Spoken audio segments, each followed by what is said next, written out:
Hey fermenters, Austin Durant here. I hope you all are doing well in these very trying times. I wanted to share with you a little project I'm working on in my garden.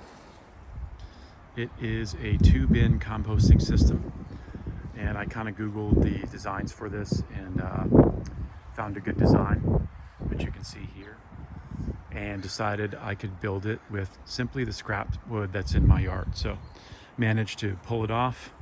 It ain't as pretty as the one that's newly made lumber, but basically it's just pallets and some chicken wire, which I did actually have to purchase, and then basically this plastic lid from a tool shed that was left over from over there. So I basically sized the whole box based on the lid, and I decided not to add hinges to it. I just sort of have it gravity with a little backstop there, and I did add a little irrigation to make sure that the compost stays the right level of moisture.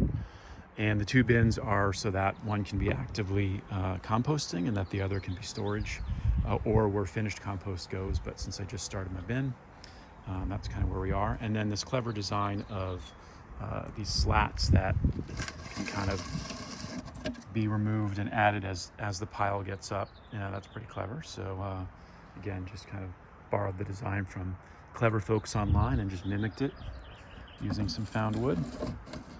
So that's pretty much it. Got inspired to put this together after listening to the latest episode of Joe Rogan, where Joel Salatin was back on there, and kind of realized, okay, I need to do this. So here's the active compost heap.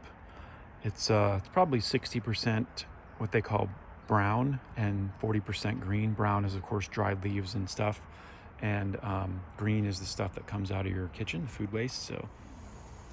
So the compost felt a little dry to me, so I just kicked on the drip irrigation system for a few minutes, get a little bit of moisture here.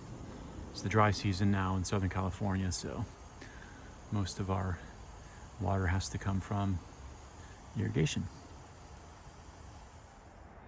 And if there's any gardeners out there that have tips on how to get your compost pile going, I'm certainly glad to listen.